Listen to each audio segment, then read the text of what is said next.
Los relatos que estás por escuchar son nuevos. Jamás los he presentado en mis videos anteriores. Que los disfrutes.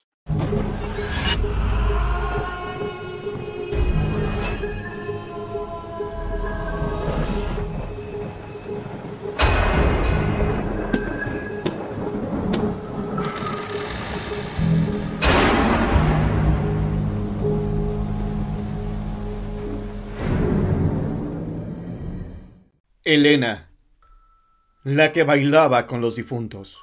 Esta leyenda no tiene nada que ver con el Santo Oficio. Es una que cuentan los abuelos, cerca del Cerro de la Silla en Monterrey. Pocas personas la saben, pero ha llegado a mis oídos por la anciana vecina de un amigo que tuve a bien conocer hace ya muchos años. Cuenta la leyenda que Elena era una mujer de una hermosura sin par. Los hombres del pueblo aspiraban a casarse con ella, pero la joven parecía no sentir especial predilección por ninguno de sus enamorados. De hecho, lo único que ella deseaba era dedicarse a la vida religiosa. Pero debía esperar a que sus padres juntaran cierta cantidad de dinero para que ella pudiera ingresar en un convento de la capital. Eran inútiles todos los regalos, ruegos, serenatas, detalles e invitaciones que los hombres solteros del pueblo gastaban en ella, pues parecía no prestar interés en nada, excepto en lo tocante a su grupo de catecismo y las misas de cada domingo. Para ella el único sueño era poder entrar por fin al convento y dedicar su vida a la gloria del Señor. Lamentablemente, uno de aquellos hombres que la pretendía comenzó a tener un sentimiento de odio por ella. Con el paso de los días se convirtió en rencor y se decidió tenerla en contra de su voluntad. Pero la muchacha nunca caminaba sola por las calles del pueblo, pues siempre iba acompañada de dos de sus hermanos, que la cuidaban y veían por ella. Pensó y pensó aquel hombre en la forma de llevar a cabo sus maléficos planes, pues nunca permitiría que una mujer se burlara de su orgullo. Quiso la mala suerte que un día se topara con una bruja que hacía pócimas de amor. El hombre por fin pudo acercarse a ella. Las hierbas y los menjurjes, los hechizos pronunciados, habían dado el efecto deseado, y en muy poco tiempo la mujer fue suya. No fue necesario casarse con ella. Por el efecto de las brujerías, la muchacha había sentido repentinamente un enamoramiento falso, una pasión desbordada por aquel hombre que no hacía más que burlarse de ella y tratarla mal para compensar todo lo que él había sufrido por ella antes de comenzar a odiarla. Un día, el hombre se fue del pueblo sin avisarle, y así, de un momento a otro, Elena andaba como un fantasma dentro de su casa. Su familia empezó a preocuparse, pues comenzó a adelgazar. No quería salir de su casa y solo lloraba y lloraba por aquel mal hombre que la había utilizado como un objeto del que se había cansado y había optado por abandonar.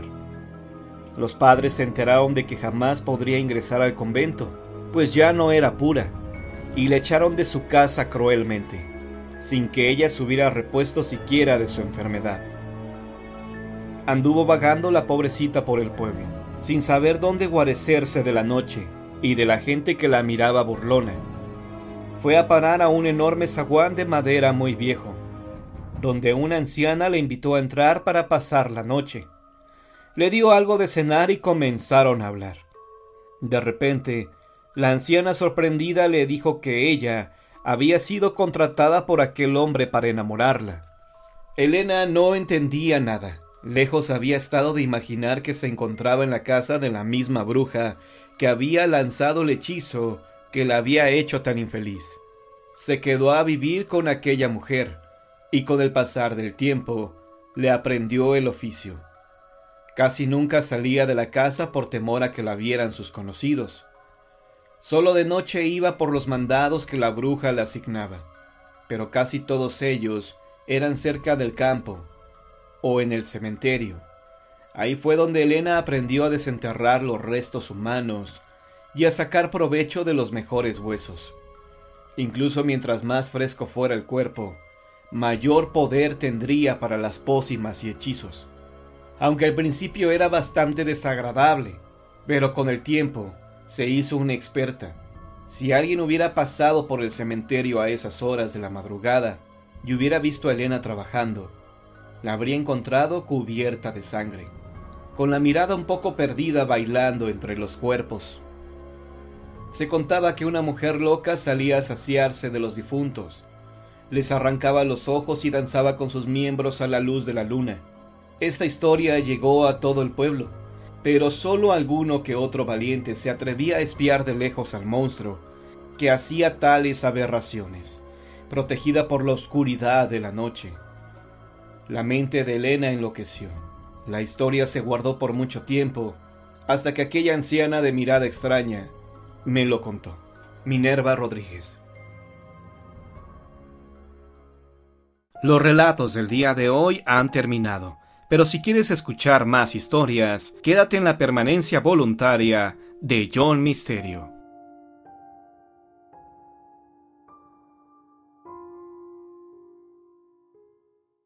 El muerto que regresó de la tumba para pagar una deuda.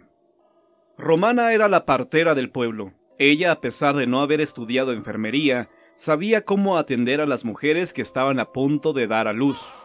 Desde jovencita comenzó con esa noble labor.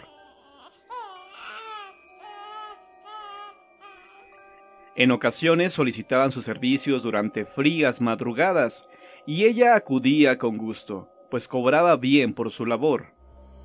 Una noche llegó a su puerta un minero de nombre Raúl. Su joven esposa le pidió que fuera por Romana porque sentía que ya había llegado el momento. Romana vio que el minero lucía preocupado, pues era primerizo y temía por la salud de su esposa e hijo. «No te preocupes, todo saldrá bien, vamos para allá», le dijo ella. Caminaron varias calles, iluminándose solo con una lámpara de petróleo, y llegaron a una casa humilde. En cuanto Romanita entró, le ordenó a Raúl que pusiera a calentar agua. El hombre corrió a la cocina. Tras varios minutos de labor, la esposa del minero dio a luz a una hermosa niña. Raúl, al ver que su mujer e hija estaban bien, comenzó a gritar de felicidad. Román, al ver que la niña estaba bien, le dijo al minero que debía retirarse, que por favor le pagara sus servicios y que la acompañara de regreso a su casa. El minero le dijo que sí, que le dijera cuánto le debía. Romana le pidió 50 pesos, que en aquella época, estamos hablando de principios del siglo XX, era mucho dinero. Raúl se sorprendió al escuchar cuánto le pedía, pero con gusto aceptó pagarle el dinero. Solo que había un pequeño problema. No tenía la cantidad completa. Además, no podía quedarse sin nada de dinero, porque debía comprar algunas cosas para su mujer e hija. Romana entendió la situación y le dijo que no había problema, que le pagara cuando tuviera dinero. El minero le dio en ese momento 25 pesos, dinero que Romana no quería aceptar, pues estaba consciente que en ese momento le hacían falta a Raúl. El minero le insistió hasta que ella aceptó recibirlo. «Le doy mi palabra que en cuanto cobre le pagaré los otros 25 pesos restantes». Romana sabía que Raúl saldaría su deuda. Por desgracia, a la semana de que Raúl se había convertido en padre por primera vez, ocurrió una desgracia en el pueblo.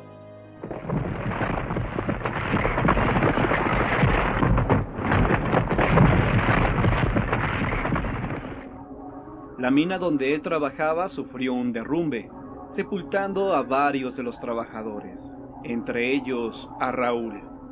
Román, al escuchar la noticia de que el joven minero había muerto, sintió una pena muy grande, y no por los 25 pesos que no le habían pagado, sino porque había dejado desamparada a su mujer con su hija. Los cuerpos aún no les daban cristiana sepultura, ya que la labor de rescatar se les había complicado. Esa misma noche ocurrió algo que Romana jamás iba a olvidar. Eran alrededor de la medianoche. Ella se disponía a dormir.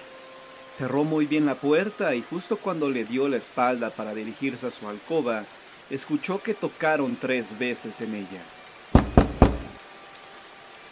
Los golpes sonaron de una forma distinta, pues hicieron que por un momento se le erizara los vellos de la piel. Romana no supo por qué tuvo esa sensación en su cuerpo. Aún así retrocedió unos pasos para preguntar quién era el que tocaba a su puerta, pero antes de que abriera los labios, escuchó claramente: «Abra, por favor». La voz le pareció familiar. Sin preguntar más abrió su puerta. «Vengo a pagarle los 25 pesos de mi deuda». En cuanto Romanita vio de quién se trataba, se desmayó. A la mañana siguiente, Romana al despertar observó que en una mesa que tenía a un lado estaban los 25 pesos que el joven minero le había dejado, los cuales usó para oficiarle una misa en la memoria del difunto y para ayudar a su viuda y a su pequeña hija.